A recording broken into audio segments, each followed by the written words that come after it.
to one and be able to almost pull this off. It just blows my mind. Hopefully we'll get to the truth and all of that. I'm a Navy guy. I spent many years of my life in the Navy. I learned as a midshipman that when the ship runs aground at sea, the commanding officer is held responsible. Whether the commanding officer is awake, asleep, at the helm, but the commanding officer is held responsible.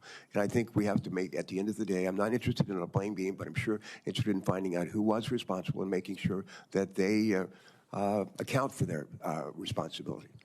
My question is, what policies are currently in place to facilitate real-time information sharing between the Secret Service and local law enforcement during an event? Changes to information sharing practices will the Secret Service make in light of the apparent breakdown in communications on July 13th? Thank you for that question, Senator. So we're looking at our procedures. We rely on a counterpart system, and the radio interoperability it's a complex challenge. It's not just about being able to find whatever frequency our local counterparts are on and then just piping it in. There's some technical challenges that have to be there.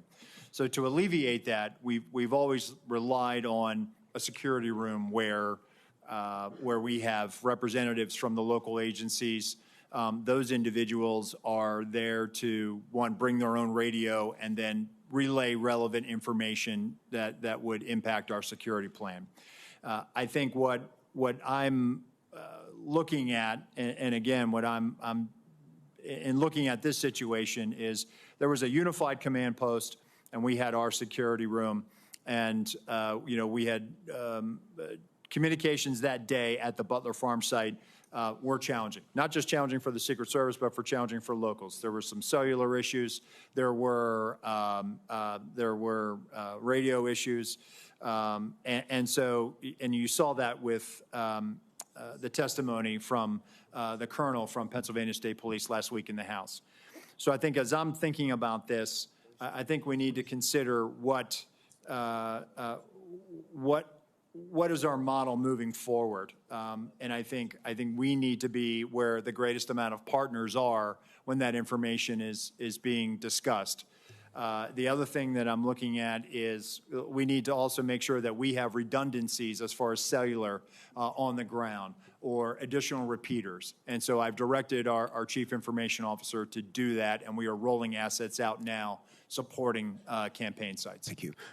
Thank you for that. Mr. Bay, quick question. Based on the initial information you've gathered from the investigation, do you believe there were any actions taken by the shooter in the weeks, days, or hours leading up to the shooting that should have caused alarm and grabbed the attention of law enforcement? He did not have any interactions with law enforcement leading up to this, Senator. We haven't found anything yet that would have alerted law enforcement or FBI or Secret Service to his intention activities in advance of this event. I will note, however, to your prior question, that we do have a very strong relationship, an integrated relationship between FBI and Secret Service and every other federal, state, local agency you can imagine. We have constructs like the Joint Terrorism Task Forces and Violent Crime Task Forces where we're cross-embedded with each other. And when it comes to this event and others like it, we're always talking in advance. In fact, with respect to this event, we did have a meeting between U.S. Secret Service and FBI in the days leading up to the event to assess whether there was any information or intelligence pertaining to a threat against the rally or to former President Trump or anyone else there. There was an absence of that in the lead up specifically, and again, none of us had any information in our holdings with regard to the ultimate shooter. All right, thank you for that. Thanks very much, both of you. Next on the Senate Judiciary Committee is Senator Grassley. Mr. Chairman, I'd like to introduce my oversight letters and investigative documents into the record. This is information I've already made public. Without objection. Okay, thank you. I'd also like to call my colleagues' attention to a legislation that Senator Cortez Matos and I've introduced would require Senate confirmation of the Director of the Secret Service. I think this is very important because no other agency has a no-fail mission.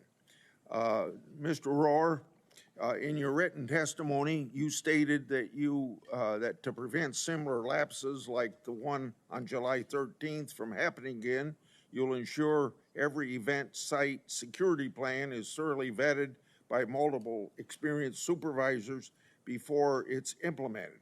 Based on your testimony, the security plan for the Butler event deviated from the Social Security standards. How would vetting by multiple experienced supervisors fix that? So, Senator, I think having many eyes on a particular problem set helps. That way you don't have tunnel vision. You just focus in on one thing. And so that's why I think it's important, not only at the field office level, but also at the detail level. And part of what we had started doing with the former president's detail is having them send out site agents, having them send out supervisors. And I think having that collaboration and having additional eyes to examine the problem will make sure that we're not missing anything. And I think I want that surety for myself. I think you've answered my question. Yes, Let me go on. Also to you, in your written testimony, you stated that you, quote, regret that information wasn't passed to Congress and the public sooner and with greater frequency. What's your communication plan going forward to ensure that the American people in Congress are fully informed? So, Senator, we just started a rolling production that is bicameral. So we made our first rolling production last week. We made one yesterday. We will continue to do that. And my view is that sunshine is the best disinfectant, and we intend to provide information to Congress as it carries out its oversight function. Okay. Also to you, I made public documents that show Secret Service deployed a counter unmanned aerial system operator on July the 13th. According to the Secret Service, the drone system was supposed to be operational at 3 p.m. that day. However, we've been told by Secret Service that because of cellular bandwidth problems, it wasn't operational until about 5:20 of that day. If the system was operational, Secret Service would have had the ability to detect the shooter and his own drone use. Why is the Secret Service dependent upon local cellular network? Does the Secret Service have a backup plan in place? Yes, thank you, Senator. And that is something that I briefed in the closed door, and again, something that has cost me a lot of sleep because of the eventual outcome of the assailant. That what if we had geolocated him because that counter-UAS platform had been up? It is something that I have struggled with to understand, and I have no explanation for it. Okay. It is something that I feel as though we could have perhaps found him. We could have maybe stopped him. Maybe on that particular day, he would have decided this isn't the day to do it because law enforcement just found me flying my drone. People fly drones all the time on the peripheries of our sites. And we go out and we talk to them and we ascertain what their intentions are. On this day in particular, because of the connectivity challenge, as you noted, there was a delay, and he flew his drone at 3:51 approximately. So moving forward, we are leveraging resources from the Department of Homeland Security and others to make sure that we have dedicated connectivity so that we're not reliant on public domain, so that we can ensure that whatever assets we have in place, those assets are operational. And that is my commitment to you, that we are going to make sure we're going to do that, and that is something we are moving out on. Thank you, and I hope that you'll answer some of my other questions in writing. Senator Johnson, recognized for your questions. Thank you, Mr. Chairman. Acting Director Rowe, in our secure briefing last week, I made the point that if you don't want conspiracy theories to spread, you need to provide information. You know, I appreciate these photos today. These things could have been released literally within days, and a whole lot more information as well. So Congress needs to provide oversight. We don't have certain investigatory tools like you have, but what we can do is do interviews. So, Acting Director Rowe, did you receive our letter from July 25th requesting interviews with 13 individuals of the Secret Service? We are in receipt of that letter, Senator. And I don't know, Director, Deputy Director Abate, have you seen that letter as well? Do you know who we're requesting interviews with? Senator, I have not seen Okay. the letter. Do you know whether those individuals submitted to interviews with the FBI, Acting Director Rowe? We're in the process. Those employees are being interviewed if they have not already been interviewed, sir. Are those interviews being transcribed? The FBI interviews, sir? Yes. Well, we have 302s on those. Yes, Senator, we will. Okay, when will Congress get those 302s? When will we get those transcriptions of those interviews? Senator, I'll take that back and we'll get those to you as soon as possible. So, Acting Director Rowe, when will those individuals be made available for Congress, for this committee to interview them? Senator, we'll make them available. How soon? Because memories are short. They can be influenced by events. We need these transcribed interviews as soon as possible. We will get that done, sir. Does the Secret Service use encrypted communications at events? On our radio nets, we do, sir. Are those memorialized? Are those saved? The radio traffic from Butler, we did not have recordings. Do you normally? Not on the road outside of D.C. or outside of a presidential or vice presidential stop. So communications between Secret Service agents will not be available like we've gotten the communications from local law enforcement. I'm sorry, Senator. So we're not going to be able to get those communications. You didn't save them, No, sir. which is very unfortunate. It is, sir. And moving forward, I've directed that we will now start recording those so that we will have them moving forward. And by the way, I'm going to ask for a number of things at the very end to be entered in the record, but one of my preliminary findings is that the Secret Service did not attend the 9 o'clock briefing the day of the event. In your testimony, you said that a site briefing was conducted with Secret Service personnel and law enforcement partners supporting the event. Those both can't be true. So local law enforcement do not believe Secret Service was present at the 9 o'clock briefing. Were they or were they not? So, Senator, with respect to the snipers that went on national television and gave an interview and said that they did not get a briefing from the Secret Service, they were supporting through mutual aid, and our personnel briefed the tactical team leader was leading that element that was providing this counter sniper. So, Acting Director Rowe, you said that the Secret Service provides explicit instructions to the locals. Were explicit instructions provided to cover the roof of the AGR building and locals just not follow it, or were those explicit instructions not provided? It's my understanding what was communicated is that the locals had a plan and that they had been there before. So an awful lot of the chatter on social media has to do with is there partisanship in the Secret Service, providing coverage for some individuals and none for others, about Secret Service coverage or additional coverage enhancements being denied. Was there ever requested additional coverage for Mar-a-Lago? Senator, we have provided additional resources to the Mar-a-Lago residents. Was coverage asked for and denied ever?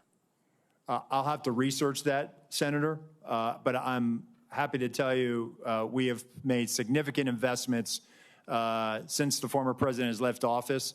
Over $4 million of technology, resources, and alarms. Documents will come out eventually to make the point one way or the other. This is an important piece of information that Congress needs to have. Senator, we'll make those available to you, the investments we've made. There's a report today by Susan Crabtree of Real Clear Politics saying that you denied sniper coverage outside of driving distance to D.C. Is that true? That is a false statement, sir. Well, that is incorrect. That is incorrect. Okay. I mean, that's the kind of information you need to refute with documentation. Deputy Director Abate, you said this is an assassination attempt and domestic terrorism. It's obviously assassination attempt. Why make the distinction? What is different about that? We think it's important to cover all the possibilities here in the reality of what we're dealing with and what we've all seen, Senator. And we've learned lessons from the past. The tragic shooting at the baseball field was referenced here. We've learned the lesson from that. That was not opened properly, and we've made changes in the Bureau, and it's reflected here in terms of how this investigation is being approached with a completely open mind and inclusive of all the possibilities, including domestic terrorism. I fear that makes investigation potentially partisan. Mr. Chairman, I would like to request that my July 14th letter to Attorney General Garland, Mayorkas, and Ray be entered in the record. It asks for all kinds of information, documentation, asks a lot of questions. My preliminary findings of July 21st and July 23rd, including timelines, a bunch of questions as well, be entered in the record. And then our updated timeline dated today. This goes not only by minute, by second. And we will continue to update this timeline as more information becomes public. This is the way you do investigation. We need to find out literally second by second what happens. So the American public understands the truth. Without objection, so ordered. Senator Butler. Thank you, Mr. Chairman. Thank you to both of our chairmen and ranking members for holding this incredibly important hearing critically for the American people to understand the safety and security that is being provided to our national leaders. Thank you both for being here and for, again, answering the hard questions. This is a time of, I think, heightened attention, deservedly so, not only for our national leaders, but for the teacher who decides that they're going to go and participate in their democracy, or the firefighter who wants to hear the voice and vision of the potential next leader of this country. My thoughts and prayers really are with those Pennsylvania families who have lost loved ones or have been critically injured. As I offer my questions today, it would be in service to those, to preventing future incidents. But in the one question of looking backward to the event, on the 13th, Director Abate, can you just talk a little bit about how did Mr. Crooks, how was he able to get an AR-15 onto the roof of that building? Does your investigation illuminate anything that we have learned to help to make that point more clear? We don't have definitive evidence yet as to how he got the rifle up there. Based on everything that's been collected thus far, photos, video, eyewitness accounts, we do believe he likely had it in the backpack. Broken down in the backpack? We're still assessing that. Our laboratory has looked at the rifle itself and measured that against the backpack itself. And if placed in this backpack, it would extend outside. It would have been visible. We don't have anyone who observed him with the backpack with a rifle, a barrel, or other part of it sticking out of the backpack. But the rifle would not have fit fully into this backpack to be concealed and whole. We have video that was recently found of the shooter walking in a distance from his car just before 6 p.m., about 5:56, I believe. And based on everything we have, we assess that he returned to his vehicle at that time, got the backpack, and then proceeded back to the area and to the AGR building. And then he's observed, of course, on the roof, just minutes later, holding the backpack in front of him. In fact, there's dash cam footage from a police vehicle that shows him briefly traversing the roof with the backpack in front of him. And then it's just minutes after that he's actually seen by the officer who I described with the rifle on the roof. It's possible that he broke the rifle down, though we don't have conclusive evidence of that, and took it out of the bag on the roof in those moments before and reassembled it there. That's one of the theories we're looking at and working on right now. Thank you for that. You take me right, Acting Director Rowe. Thank you for your years of dedicated service and jumping in a hot time. But you take me right to this point of communication. There's been a lot of conversation about and even in your written and verbal testimony, you have talked a lot about the communication and the disparate nature in which it's happening across the different channels. One sort of foundational question that I have is, are all elements of an event communicated on the same channel? If I lost my kid and I'm at a big rally, are local law enforcement talking on the same channel about me losing my kid that they're talking about a suspicious individual? So when it comes to the locals, they likely have some type of common channel that they work off of in a county or an adjoining municipality. When it comes to the Secret Service, we do have various channels for various agents and our uniformed division officers working specific aspects of that advance. So it's not possible that the delay in communication or the losing of the thread of tracking this individual was sort of lost in the commotion of all of the other communications that could have been, or maybe was sort of separate from the communications channels that were happening. Senator, I can only speak to the Secret Service Sure. Lines of communication, and we did not have anything beyond suspicious person that was communicated to us. Last question really quickly, because I'm out of time, but Acting Director, was there any communication with the Secret Service that was talking directly with the former president's detail? That feels like there's been some question by colleagues about why the call wasn't made to delay the event. Help us understand the communication that either was or was not happening directly with the former president's detail to make the call to delay 10 minutes, 20. We've all been to these events. They never happen on time. But to delay while this was being investigated. So the detail, they were operating on their net, which our security room was monitoring. But again, having information of a suspicious individual, there were other calls that day of individuals that came to the attention of law enforcement, of people that needed medical attention. So it really, that particular, regarding the assailant, that never really rose to a level of we should not put him out there. Had we known that there was a dangerous individual out there, we would never let a protectee go out on stage. Thank you, Mr. Chairman. Senator Hessen, recognized for your questions. Well, thank you very much, Mr. Chairman. I want to thank you and Chairman Durman and the ranking members for holding this joint hearing today. And thank you to our witnesses, not only for being here, but for your careers of service to our country and to the men and women you lead.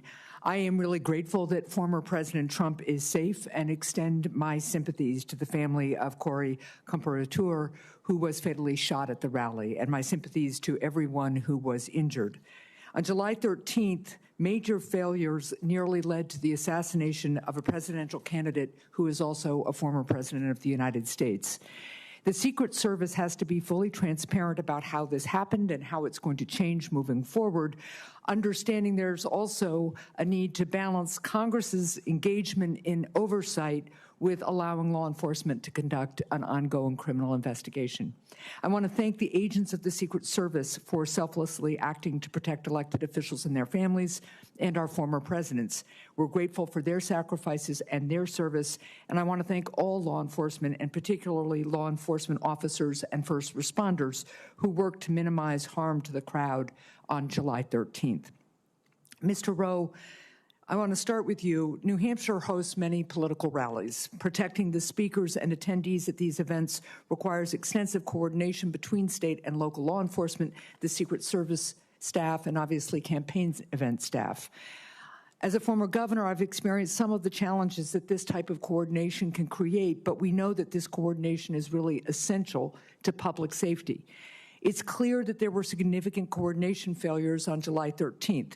You told us earlier that the local SWAT team told the Secret Service that local law enforcement had eyes on the AGR roof.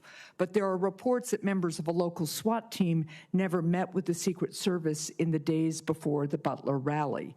What steps does the Secret Service take prior to political rallies to ensure that the agency is effectively coordinating with the candidate security details, with state and local law enforcement, and with campaign event staff? So as part of the advance process, Senator, as happened in Butler as well, there's a police meeting, and basically that initiates the advance. That's bringing in all the not only emergency management officials, but all the state and local law enforcement agencies that may have aspects of supporting or assisting in that in that advance and on that visit. The focus of that police meeting, one, is to exchange numbers and business cards and then coordinate times for walkthroughs. There were walkthroughs of the Butler Farm site with local law enforcement agencies that were supporting that visit. And that was directly as a result of having that police meeting to begin the process of figuring out, dividing up the labor areas of responsibility. So what you're telling me is that at that meeting, the Secret Service, the first meeting led to the walkthrough that the Secret Service does with local law enforcement, and that at least some members or directors of the local SWAT team would have been part of that process? Well, as I understand it, the Beaver County, they were seconded to assist Butler, but the Butler ESU team were part of the advanced process. Okay. How many agents did the Secret Service provide to plan and secure this event, and how many people from state and local law enforcement agencies supported the security of this event? So in totality, between law enforcement, state and local, and federal, there were 155 personnel at the Butler Farm site that day. All combined Secret Service, it's in the 70s. And then we had support from Homeland Security investigations that were providing post standards. And then we had approximately 70 or so various Pennsylvania state law enforcement. Okay, thank you. I want to go to one other issue before my time expires. You've talked today and in our secure briefing about the interoperability of the Secret Service's counter-drone capability, that it failed early on, and so it didn't catch the drone flown over the site by the shooter. First, what changes you've addressed this a little, but what changes is the Secret Service making to ensure that it has backup technology? But also, what efforts did the Secret Service undertake to coordinate with other law enforcement regarding anti-drone capability at the rally site? We're working to determine that right now, Senator. We're getting the redundancies in place. Counter-UAS authority, it is a little complex. State and locals don't necessarily have this ability to do that. It does require coordination with the FAA because it could impact commercial travel. Okay, thank you. And Mr. Chair, I'm just going to follow up, and I think one of the things that you're hearing from a lot of folks, but I'm not sure we're really clear on yet, is how is it that somebody who clearly is arousing concern from law enforcement isn't identified as suspicious, and how is it that that information doesn't get to the president, the former president's detail? So I'll follow up in writing. Thank you. Senator Cornyn. Thank you, Mr. Chairman. Director Rowe, can you explain why the shooter's drone worked? Because there was no counter-UAS present, sir. Well, you had a drone system, but you had bandwidth problems. The bandwidth apparently was adequate for the shooter's drone, but not for the Secret Service. Can you explain that? I have no explanation for it, sir. We also know that in a military context, electronic warfare or jamming capabilities are commonly used on the battlefield. Does the Secret Service have jamming capabilities or drones? We have drones, sir, and when it comes to, I have to be very careful about how I answer this one in an open forum. What I can tell you is that we have technical security measures, sir, to address, I think, what you're asking me. Well, the question is, can you take down a suspicious drone? Because this can be